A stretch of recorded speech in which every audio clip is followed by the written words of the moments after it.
तो बच्चों आज हम लोग क्या पढ़ने वाले हैं। आज हम लोग लास्ट लेक्चर में जो पढ़े थे उससे आगे जाएंगे। लास्ट लेक्चर में हम लोग क्या पढ़े थे वो मैं आपको बता देता हूं। हम लोग पढ़े थे ईबी यानी delta M C square, binding energy. क्या पढ़े थे बच्चों? Binding energy. उसके बाद हम पढ़े थे बाइंडिंग एनर्जी पर न्यूक्लियॉन यानी कि ईबी अपॉन ए। ईबी अपॉन ए बाइंडिंग एनर्जी क्या होती है मैंने आपको बताया था। आइंस्टाइन ने क्या समझाया बच्चों? आइंस्टाइन ने समझाया मेरे बच्चों ऐसे, ध्यान से समझो। आइंस्टाइन ने क्या समझाया? आइंस्टाइन ने समझाया, एक मिनट थोड़ा सा कैमरा एडजस्ट कर देते हैं, ये अच्छा सही है, ओके। आइंस्टाइन ने समझाया कि भाई फ्री स्टेट और बाउंडेड स्टेट के मास के बीच का जो डिफरेंस है उसको हम मास डिफेक्ट बोलेंगे, और इस मास डिफेक्ट के इक्विवेलेंट जो एनर्जी होती है उसको बाइंडिंग एनर्जी बोलते हैं। अच्छा बताओ, बाइंडिंग एनर्जी का यूनिट क्या है? तो वो तो हमें पता है, मेगा ईवी। और पर न्यूक्लियन कितनी एनर्जी है तो उसकी बात करेंगे आप लोग मेगा ईवी पर न्यूक्लियन में। अच्छा बाइंडिंग एनर्जी क्या है? तो कि भाई न्यूक्लियस को बांधने के लिए या बनाने के लिए जो प्रोटॉन और न्यूट्रॉन को इकट्ठा किया गया तब जो एनर्जी लगी, कितनी एनर्जी गेन हुई, यानी जो एनर्जी आई उसको बाइंडिंग एनर्जी कहते हैं। अब उस बाइंडिंग एनर्जी की बात अगर हम करें तो इसका मतलब ये हो गया कि आपको प्रोटॉन और न्यूट्रॉन को न्यूक्लियस में से निकालना है तो इतनी एनर्जी देनी पड़ेगी, इतनी एनर्जी देनी पड़ेगी। यानी कि पर न्यूक्लियन कितनी देनी पड़ेगी? ईबी बाई ए। समझ में आया? ये हमने लास्ट लेक्चर में कल यानी हमने ये देखा था। आज हम क्या बात कर रहे हैं? आज हम बात करने वाले हैं ईबी वर्सेस ए ग्राफ।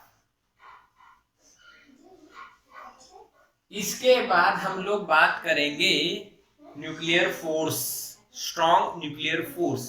अभी हम क्या बात करने वाले हैं? ईबीएन वर्सेस, सॉरी ईबीएन आएगा, ईबीएन वर्सेस ए का ग्राफ। तो ये ग्राफ सभी एलिमेंट के लिए अलग अलग मिलता है, आपको एनसीईआरटी में ऑब्जर्व करना रहेगा।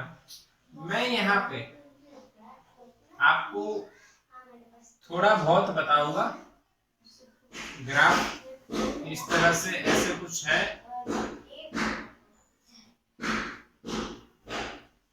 फिर ऐसे जाता है, यहाँ पे मैक्सिमम होता है ये वाला पॉइंट, यहाँ पे कुछ मैक्सिमम वैल्यू होगी। देखो ग्राफ ऐसे मैंने बना दिया रैंडम, आप एनसीईआरटी में एग्जैक्ट ग्राफ देख सकते हो। ये रैंडम ग्राफ मैंने बनाया इस तरह से, EBN versus A, binding energy पर nucleon versus atomic mass number. तो यहाँ पे ऑब्जर्व किया गया कि ये सब की बाइंडिंग एनर्जी जल्दी से बढ़ रही है, फिर मैक्सिमम होती है, पर फिर उसके बाद धीरे धीरे धीरे वो घटती रहती है। जहां पे मैक्सिमम हुई उसके लिए A56 था, तो बताइए कौन सा एलिमेंट होगा? ईबीएन उसका 8.75 मेगा ईवी पर न्यूक्लियन था। बताइए A56 पे कौन सा एलिमेंट होगा? तो सबको पता होना चाहिए आयन। क्या होता है बच्चों? आयन। आयन का ही मैन बनता है ना, आयन मैन आगे ना। क्यों आयन मैन? आयन से बना हुआ है कि उसकी बाइंडिंग एनर्जी देखो पर न्यूक्लियन कितनी है, 8.75 मेगा ईवी पर न्यूक्लियन। यानी एक न्यूक्लियन को निकालने के लिए आपको 8.75 मेगा ईवी उसको देना पड़ेगा। समझ में आया? फिर आगे आप जाते हो तो आपको यूरेनियम दिखेगा, 8 = 238 पे। उसकी लगभग यूरेनियम की बात करें तो उसकी बाइंडिंग एनर्जी बच्चों मिलती है 7.6 mega EV per nucleon, around 7.6। Yes और नो? सही है कि नहीं? आगे ना, यस और नो? देखो 7.6 मेगा ईवी पर न्यूक्लियन मिलती है। ये ग्राफ इस तरह का मिला। किसका बनाया गया ग्राफ? ईवीएन वर्सेस ए का। बोलो कोई डाउट इसमें? समझ में आया? ओके, अब देखो, हाँ अब देखो ये हमारा ग्राफ मिला। किस तरह से मिला कि भाई ईवीएन वर्सेस ए का ग्राफ इस तरह से मिल रहा है, जिसमें एफई की जो ईवीएन मैक्सिमम है और यूरेनियम की 7.6 मेगा ईवी पर न्यूक्लियन है। ईवीएन ये आपको मिल गया। अच्छा, अब यहाँ से क्या ऑब्जर्व आप कर रहे हो? तो यहाँ पे हमें क्या ऑब्जर्वेशंस मिलते हैं ये देखना है, ध्यान से समझना है, और ये एमसीक्यू में हो सकते हैं, इसीलिए आपको इसको ध्यान से समझना है। अगर ए की वैल्यू 30 और 170 के बीच में, ए की एटॉमिक मास नंबर 30 और 170 के बीच में है, उन एलिमेंट्स के लिए ईवीएन लगभग कांस्टेंट रहती है, ज्यादा चेंज नहीं होता है। समझ में आया? यानी आप अगर 30 से स्टार्ट करें और 170 तक जाए तो ईवीएन लगभग कांस्टेंट मिलती है, ज्यादा चेंज नहीं होती, और ये हाई भी होती है, कांस्टेंट भी और हाई, ज्यादा भी होती है और कांस्टेंट। इसीलिए ये जो एलिमेंट्स हैं इसके बीच के, ये स्टेबल होते हैं ज्यादातर, मोर स्टेबल, कुछ ज्यादा ही स्टेबल है। यस और नो? क्योंकि ईवीएन ज्यादा है, इसका मतलब ईवीएन ज्यादा होना मतलब उस न्यूक्लियस में से अगर आप न्यूक्लियन को निकालना चाहते हो तो आपको ज्यादा एनर्जी देनी पड़ेगी, कम एनर्जी से अलग नहीं होगा न्यूक्लियन, तो इसीलिए उनको मोर स्टेबल बोला जाता है। सेकंड बच्चों जो पॉइंट है ऑब्जर्वेशन का, सेकंड जो पॉइंट उसमें आया A less than 30 and A greater than 170। इनकी ईवीएन कांस्टेंट नहीं होती है, तो ऐसे थोड़े अनस्टेबल किस्म के हो जाएंगे एलिमेंट्स। जैसे कि यहां से आप देख रहे हो तो वो जल्दी से बढ़ रहे हैं और फिर घट रहे हैं, तो इनकी ईवीएन हाई नहीं होती, कम ईवीएन होती है, और कम ईवीएन के कारण ये अनस्टेबल बन जाते हैं। कम ईवीएन होना इसका मतलब सिंपल है, यानी दो फ्रेंड्स हैं बच्चों, उनकी अपने साथ एक दूसरे के साथ बॉन्डिंग होती है। अब मैं किसी एक को कहूं कि भाई ये दूसरा तेरे बारे में ऐसा कह रहा है, तो वो उसके ऊपर गुस्सा हो जाए, इसका मतलब उनकी दोनों की बॉन्डिंग, उनको तोड़ना, अलग करना इजी हो जाता है अगर बॉन्डिंग कम है। पर अगर उनकी बॉन्डिंग बढ़िया है तो मैं किसी एक को दूसरे के बारे में गलत बोलता हूं तो सोचेगा, सुनेगा और फिर सोचेगा ये तो गलत बोल रहे हैं, यानी उनकी बॉन्डिंग स्ट्रांग है, उनके बीच की ईवीएन ज्यादा है, मुझे उनको तोड़ने के लिए ज्यादा एनर्जी लगानी पड़ेगी। क्या बच्चों मेरी बात ये समझ में आ रही है ऑब्जर्वेशन की? यस और नो? दो ऑब्जर्वेशन आपको समझ में आ गए। 30 to 170 ईवीएन लगभग कांस्टेंट और ज्यादा होती है, 30 से कम और 170 से ज्यादा ईवीएन की वैल्यू लो होती है, और ऐसे एलिमेंट अनस्टेबल होते हैं। ठीक ठीक है? हाँ कि ना? यस।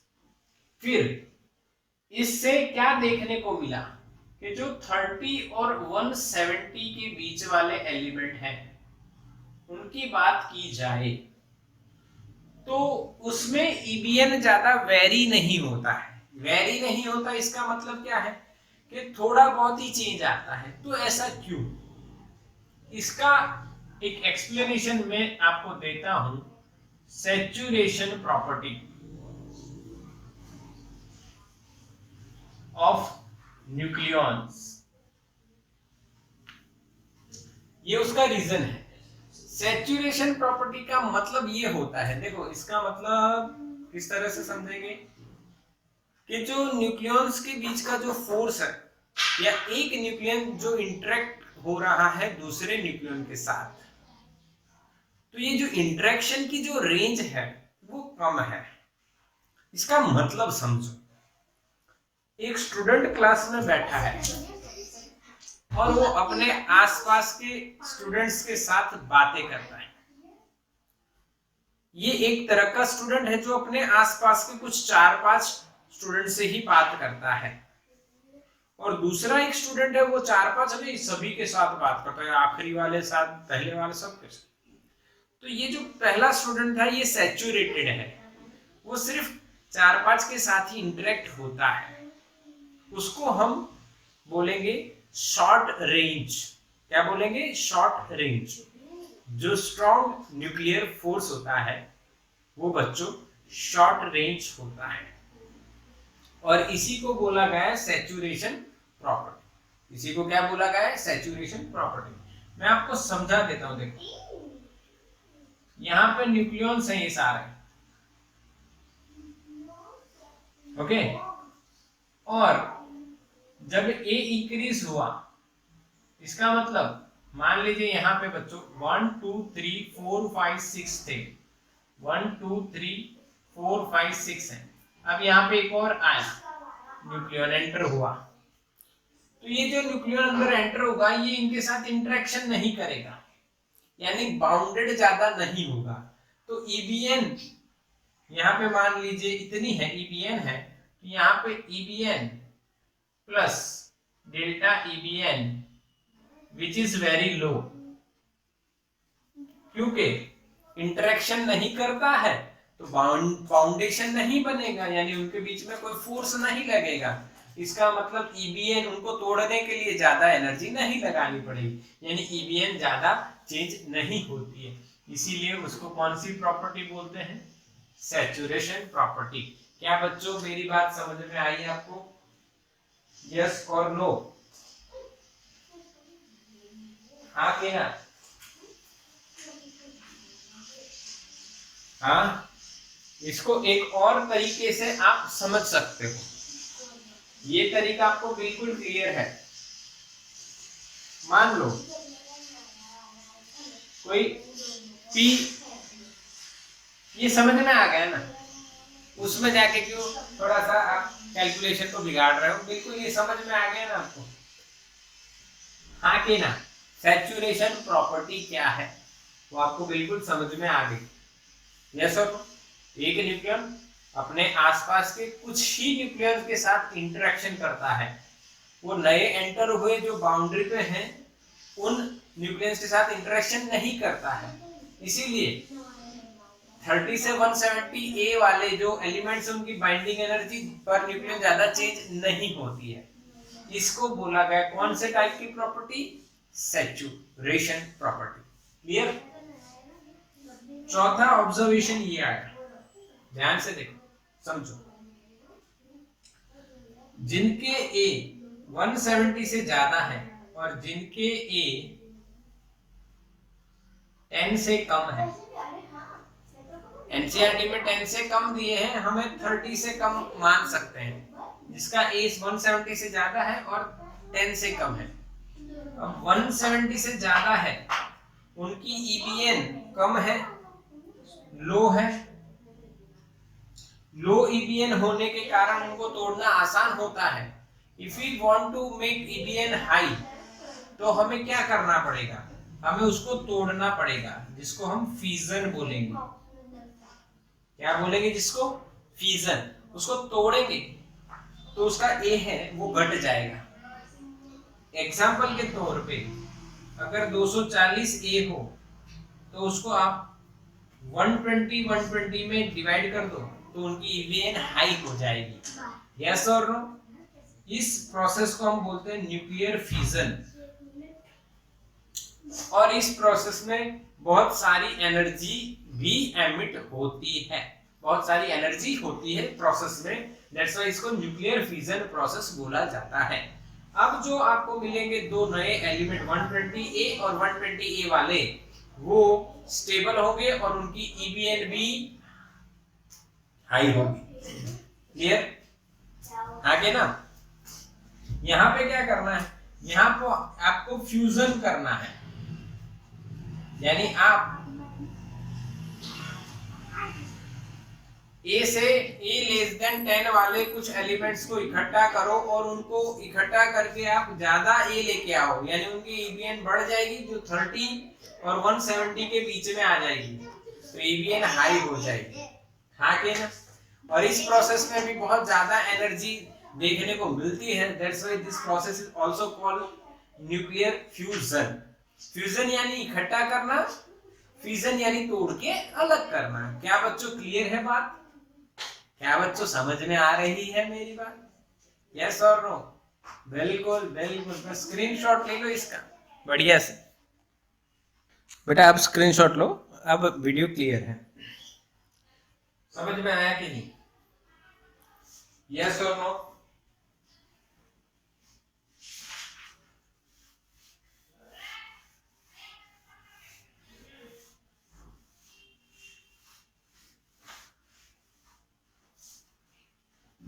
क्लियर के नहीं?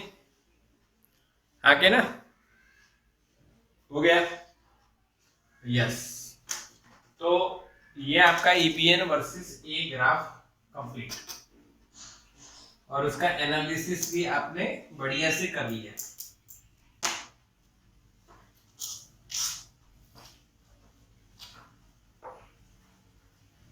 अब हम बात करने वाले हैं कि बच्चों न्यूक्लियर फोर्स क्या है। क्या बात करने वाले हैं? न्यूक्लियर फोर्स क्या है, और उसमें भी कौन सा वाला? स्ट्रॉन्ग। अच्छा, ये कैसे इसकी रिसर्च हुई? कैसे इसकी रिसर्च हुई? कैसे ये पता चला कि ये कोई फोर्स होगा न्यूक्लियर फोर्स जो है?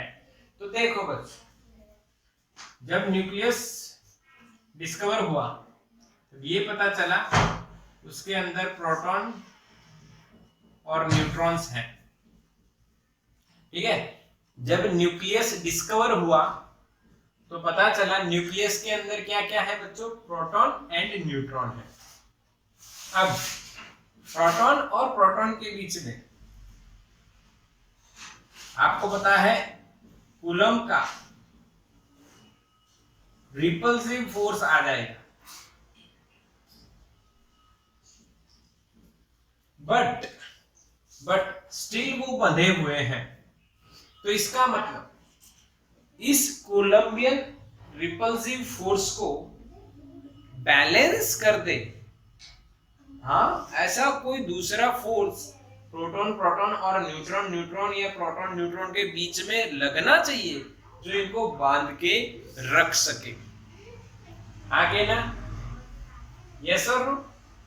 एक और बात क्या देखी गई बच्चों? एक और बात क्या देखी गई, समझना है आपको ध्यान से।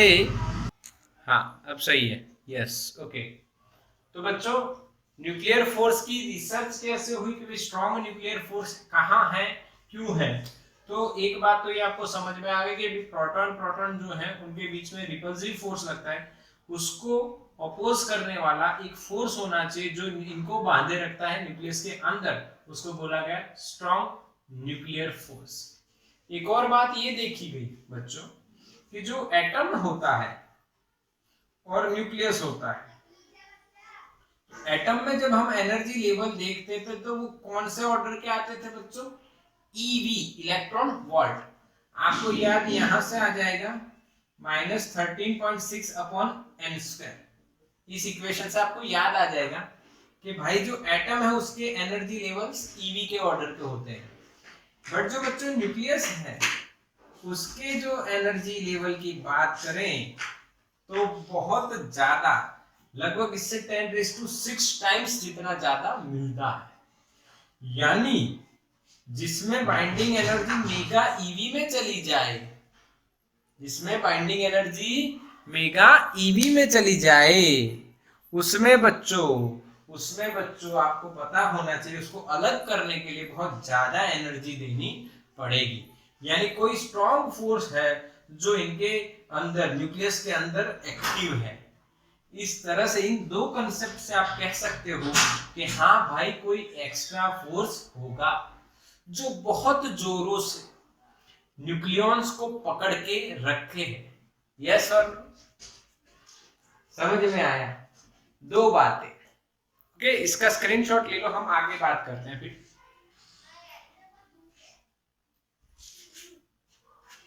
डन, ओके, डन हो गया। अब कुछ प्रॉपर्टीज हैं। अच्छा, ये पता चला कि भाई एक फोर्स है, हाँ, यानी आपको एक साथ पता चले कि भाई हमारे क्लास में एक नया बच्चा बैठता है, हाँ, हम क्लास में, लाइव क्लास में अभी तो चल रहा है ऑनलाइन, पर मान लो आप रेगुलरली जब क्लास में बैठते हो तो कोई नया बच्चा आता है, तो नया बच्चा आता है तो हम उसको क्या करते हैं, रैगिंग वगैरह नहीं करते हैं, हम उसको ऑब्जर्व करते हैं, हाँ, कि उसकी प्रॉपर्टीज क्या क्या है। जैसे आप हर चीज को आप ऑब्जर्व कर सकते हो, वैसे हम भी करते हैं कि नया स्टूडेंट आया तो इसकी प्रॉपर्टीज कैसी है, ईगोइस्टिक है, नॉलेजेबल है, अच्छा बच्चा है, बुरा है, बुरा तो नहीं होता, मेंटली थोड़ा के केस में भगवान ऐसा बना देता है कुछ लोगों को। ठीक है, ठीक है, आगे ना, समझ रहे हो, चलो ठीक। तो उसका ऑब्जर्वेशन करने के बाद हमने उसकी डिसाइड की प्रॉपर्टीज। जैसे आप अभी ऑनलाइन में पढ़ रहे हो तो मुझे मेरी प्रॉपर्टी भी आप देख रहे हो कि सर चलते रहते हैं, चलने के बाद मैं पूछता हूँ बच्चों समझ में आया, यस और नो। फिर एक और बात ये थी, क्या समझ में आया बच्चों, ये भी बीच में हम लोग बोल करते थे। तो ये प्रॉपर्टीज हो जाती है, उसी तरह से स्ट्रॉन्ग न्यूक्लियर फोर्स की प्रॉपर्टी क्या है। तो बच्चों स्ट्रॉन्ग न्यूक्लियर फोर्स वो कूलम्बियन फोर्स और कूलम्बियन फोर्स ग्रेविटेशनल फोर्स से ज्यादा स्ट्रॉन्ग है, यानी ये सबसे स्ट्रॉन्ग है। We have total 4 forces in nature: strong nuclear, weak nuclear, electromagnetic and gravitational. उसमें सबसे स्ट्रॉन्ग कौन पाया गया, स्ट्रॉन्ग न्यूक्लियर फोर्स। किससे स्ट्रॉन्ग है, कूलम से, और कूलम का फोर्स ग्रेविटेशन से स्ट्रॉन्ग है। This is the first property observed by the scientist. Yes और नो, समझ में आ गया, बिल्कुल सिंपल। क्या स्ट्रॉन्ग न्यूक्लियर फोर्स सबसे स्ट्रॉन्ग है, वो कूलम से भी स्ट्रॉन्ग है और ग्रेविटेशन से भी स्ट्रॉन्ग है। हालांकि कूलम तो ग्रेविटेशन से स्ट्रॉन्ग होता ही है, जो फर्स्ट सेम में हम पढ़ चुके हैं, 11th में पढ़े थे ना, याद है ना, एक टेबल करवाया था मैंने रिलेटिव स्ट्रेंथ का, जिसमें हमने देखा हुआ है। फिर दूसरी बात ये देखने को मिली भाई, ये किस किस के बीच में लगता है। तो यहाँ पे देखा गया कि this strong nuclear force is independent of charge, यानी कि ये प्रोटॉन प्रोटॉन के बीच में भी लग रहा है, ये प्रोटॉन न्यूट्रॉन के बीच में भी लग रहा है, न्यूट्रॉन न्यूट्रॉन के बीच में भी लग रहा है। यानी कि ये जो फोर्स है बच्चों, ये फोर्स चार्ज पे डिपेंड नहीं करता है। जैसे कूलम का फोर्स चार्ज पे डिपेंड करता है, ग्रेविटेशन का फोर्स मास पे डिपेंड करता है, वैसे ये चार्ज पे डिपेंड नहीं करता है, क्योंकि ये प्रोटॉन के बीच में भी लग रहा है, न्यूट्रॉन प्रोटॉन के बीच में भी लग रहा है, और न्यूट्रॉन न्यूट्रॉन के बीच में भी लग रहा है। So that from this we can conclude this force is independent of charge. तीसरी बात इसमें क्या ऑब्जर्व हुई, ये जो फोर्स है बच्चों, ये शॉर्ट रेंज का फोर्स है, और इसकी जो रेंज है वो इनसाइड न्यूक्लियस ही रहती है, न्यूक्लियस के अंदर, यानी 10⁻⁻15 मीटर के अराउंड ही इसकी रेंज रहती है। ऐसा आप मान सकते हो, क्योंकि ये बहुत शॉर्ट रेंज फोर्स है। समझ में आया, शॉर्ट रेंज है। अच्छा, इस शॉर्ट रेंज के कारण हमें इसकी एक और प्रॉपर्टी जानने को मिलती है, that property is saturation property.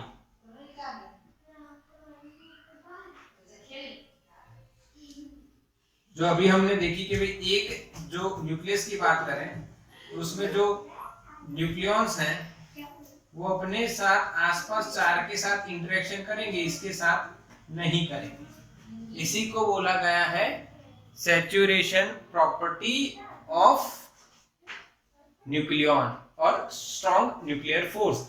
यानी ये एक न्यूक्लियॉन जो है अपने आसपास 4-5 वाले के साथ ही बातचीत करेगा, बाकी दूसरे के साथ इसको कोई लेना देना नहीं जो दूर पे है। इसीलिए इसको कौन सी प्रॉपर्टी बोलते हैं भाई? Saturation property. फिर पांचवी प्रॉपर्टी क्या होती है? रुको बच्चों, एक लाइन दिख रही है लाइट की, अभी दूर कर दी है गई। यस, थोड़ी बहुत यस क्लियर है। ओके, तो भाई फिफ्थ प्रॉपर्टी क्या है? चार तो समझ में आ गई सर, बढ़िया है, सबसे स्ट्रॉन्ग है, चार पे डिपेंड नहीं करता है, शॉर्ट रेंज है, इनसाइड न्यूक्लियस ही रखता है और सैचुरेशन प्रॉपर्टी इसके पास है। और अच्छा, और ये बच्चों अब इसकी बात है, ये डबल ढोल की है।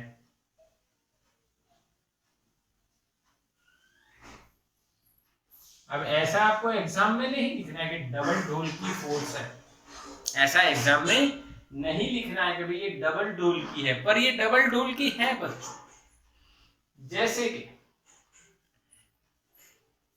आप बैठे हो, अपना आपका दोस्त आया, आप कहीं पे बैठे हो ट्यूशन वगैरह में, हाँ, यानी ग्रुप ट्यूशन जब चलते होते, अभी तो ऑनलाइन चलते हैं, जब ग्रुप ट्यूशन चलते थे तब आप पहले आगे, आपका फ्रेंड बाद में आता है। तो जो आपका फ्रेंड बाद में आता है उसके लिए आप जगह रखते हो, आप उसको कहते हो यहाँ बैठ जाए, यहाँ पे बैठ जा, यहाँ पे बैठ, पर वो बैठता है तो कुछ ज्यादा ही नजदीक बैठता है, आपके पैर पे पैर यहाँ पे वो रख के बैठता है, तो आप कहोगे थोड़ा दूर हो, यस और नो। और जब वो फ्रेंड बैठता है तो कई बार वो बहुत दूर बैठ जाता है, तो आप उसको खींचते हो, भाई यहाँ बैठ, यहाँ पे बैठना भाई, यस और नो। ऐसा हुआ है कि नहीं? ऐसा हमारी स्टूडेंट लाइफ में ऐसा हुआ है, यस और नो। भूख लग गई है क्या? हाँ यार बहुत भूख लगी है, पर अभी खाना नहीं बना है, तो थोड़ा सा पढ़ना तो पड़ेगा ना। आप लोग तो अच्छा है, साइड में नाश्ता कर भी सकते हो, हम तो कर भी नहीं सकते, लाइव रिकॉर्ड कर। ठीक, तो जल्दी जल्दी से मम्मी को बोल दो खाना बना ले, भूख लगी है मुझे भी और आपको भी। पर यहाँ पे देखो, डबल ढोल की क्या मतलब आप समझ रहे हो मैं क्या बोल रहा हूँ? डबल ढोल की का मतलब यही होता है कि 0.8 फेम्टोमीटर एक डिस्टेंस है बच्चों। कौन सा? 0.8 फेम्टोमीटर। अगर इससे कम है डिस्टेंस या इससे ज्यादा है, कम है तो ये रिपल्सिव हो जाएगा और ज्यादा है तो ये अट्रैक्टिव हो जाएगा। That's why मैंने इसको बोला डबल ढोल की, यानी रिपल्सिव भी है, अट्रैक्टिव है। रिपल्सिव कब है? जब वो 0.8 फर्मी से ज्यादा नजदीक आ जाए, दो न्यूक्लियन एक दूसरे के 0.8 से ज्यादा नजदीक आ जाए। रिपल्सिव के बाद अट्रैक्टिव कब होता है? जब वो 0.8 से ज्यादा चला जाए। तो इसका मतलब ये हो गया कि जो स्ट्रॉन्ग फोर्स है वो कहता है कि दो न्यूक्लियॉन्स के बीच का डिस्टेंस अराउंड 0.8 फर्मी ही रहना चाहिए। समझ में आया? अच्छा, ये कैसे साइंटिस्ट ने मेजर किया? तो उन्होंने पोटेंशियल एनर्जी वर्सेस डिस्टेंस का ग्राफ बनाया बच्चों। पोटेंशियल एनर्जी वर्सेस डिस्टेंस का ग्राफ, तो वो ऐसा बना, और यहाँ पे एक एवरेज डिस्टेंस r0 जो मिला, जहां पे पोटेंशियल एनर्जी U मिनिमम हुई, उस डिस्टेंस को कितना मेजर किया गया, तो कितना मिला? 0.8 फर्मी। ये 0, यहाँ पे -100, यहाँ पे +100, वैल्यूज अलग अलग है। तो क्या देखा गया बच्चों कि 0.8 फर्मी से पहले पोटेंशियल एनर्जी का जो स्लोप है वो नीचे जा रहा है, उसके बाद 0.8 से ज्यादा डिस्टेंस के लिए ऊपर जा रहा है, यानी पोटेंशियल एनर्जी चेंज हो रही है। इसका मतलब इनके बीच का फोर्स अट्रैक्शन से रिपल्सन की ओर जा रहा है और रिपल्सन से अट्रैक्शन की ओर आ रहा है। अच्छा, आपको ये भी पता होना चाहिए कि भाई फोर्स और पोटेंशियल एनर्जी एक दूसरे से रिलेटेड है। F = -du/dx। यस और नो, आपको पता है। तो ये डबल ढोल की है, ये बात क्लियरिटी से आपको समझ में आ गई। छठा पॉइंट कि भाई no simple equation for this kind of force.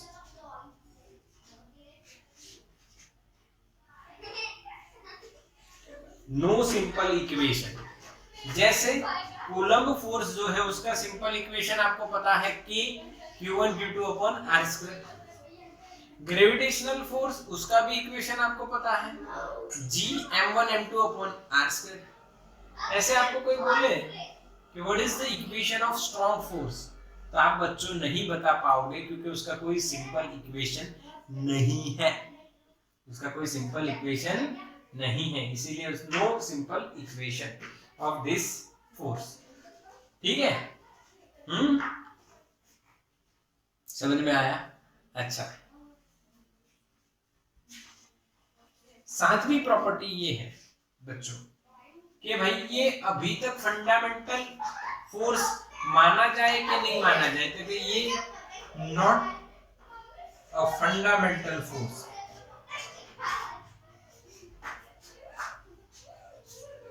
क्यों भाई, ऐसा क्यों बोला गया कि ये फंडामेंटल फोर्स नहीं है? क्योंकि हमने जब रिसर्च की तो ये किसके बीच में लग रहा था भाई?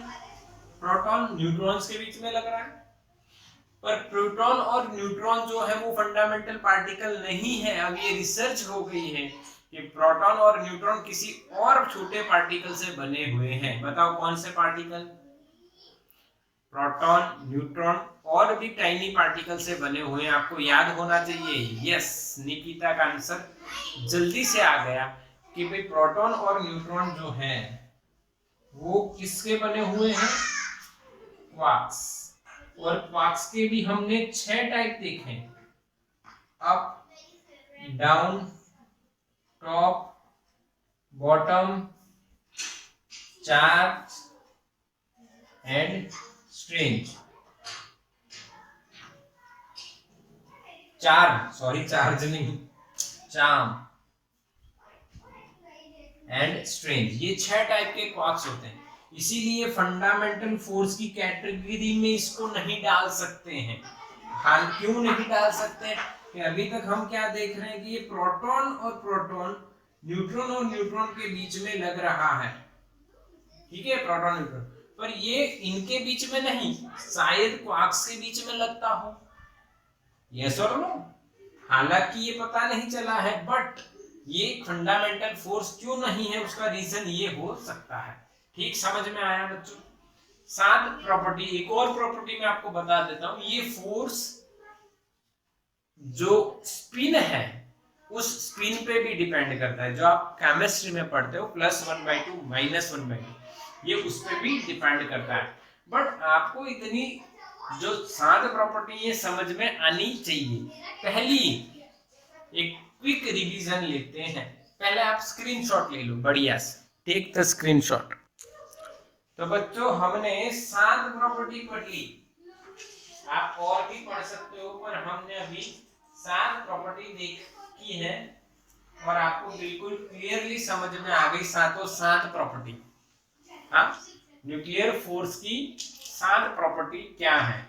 पहली है स्ट्रॉन्ग न्यूक्लियर फोर्स सबसे स्ट्रॉन्ग है, कूलम्बियन फोर्स से भी स्ट्रॉन्ग है। हालांकि कूलम्बियन तो ग्रेविटेशन से भी स्ट्रॉन्ग है, तो ये सबसे स्ट्रॉन्ग फोर्स है। दूसरी अच्छा, ये कैसे पता चला? तो ये हमें पता चला एनर्जी लेवल से। जो एटम के लेवल पे होता है ईवी में, पर न्यूक्लियस की लेवल में वो आ जाता है मेगा ईवी में। इसीलिए ऐसा स्ट्रॉन्ग फोर्स है, वो सबसे स्ट्रॉन्ग निकला। इंडिपेंडेंट ऑफ चार्ज, कि भाई ये किसके बीच में लगता है? तो हमें पता है ये न्यूक्लियन के बीच में लगता है, क्योंकि प्रोटॉन और न्यूट्रॉन को एक साथ अगर बोलना चाहे हम लोग तो न्यूक्लियन बोलते हैं। जैसे कि मैंने आपको पहले बताया था कि भाई अगर आप इंडिया में रहते हो तो आप इंडियंस हो, क्योंकि आप सभी लोग इंडिया में एक साथ रहते हैं। इसी तरह न्यूक्लियस के अंदर प्रोटॉन और न्यूट्रॉन रहता है, तो ये इसको न्यूक्लियन बोला गया। ये प्रोटॉन प्रोटॉन के बीच में भी लगता है, प्रोटॉन न्यूट्रॉन के बीच में भी लगता है, और न्यूट्रॉन न्यूट्रॉन के बीच में भी लगता है। इसीलिए चार्ज पर डिपेंड नहीं करता है भाई। तीसरी बात पता चली कि भाई इसके पास सैचुरेशन प्रॉपर्टी है और ये शॉर्ट रेंज भी है। शॉर्ट रेंज कितना लगता है, सिर्फ इनसाइड न्यूक्लियस की रेंज में ही ये लगता है। सैचुरेशन क्यों है, सैचुरेशन प्रॉपर्टी कैसे बच्चों, सैचुरेशन प्रॉपर्टी का मतलब ये है एक न्यूक्लियन अपने आसपास के 4-5 न्यूक्लियॉन्स के साथ ही इंटरेक्ट होता है, दूर के न्यूक्लियॉन्स के साथ इंटरेक्ट नहीं होता है, इसीलिए ये प्रॉपर्टी को सैचुरेशन प्रॉपर्टी बोला गया है। पांचवा पॉइंट है बच्चों, ये डबल ढोल की फोर्स है। इसका मतलब 0.8 फर्मी से कम डिस्टेंस के लिए ये रिपल्सन कर देता है और ज्यादा के लिए अट्रैक्शन कर देता है। फिर उसकी पोटेंशियल एनर्जी वर्सेस आर का ग्राफ बनाया गया तो वहां पे डिक्रीज और इंक्रीज दोनों केस देखने को मिले और मिनिमम कब होती है, 0.8 पर। 6th पॉइंट है बच्चों, no simple equation for this kind of force. और 7th, ये फंडामेंटल फोर्स नहीं है। तो ये 7 प्रॉपर्टी आपको क्लियर हो गई और यहाँ पे हमारा जो टॉपिक है भाई न्यूक्लियर फोर्सेस का वो बिल्कुल क्लियर हो गया। हाँ के ना बच्चों, क्लियर ना? यस।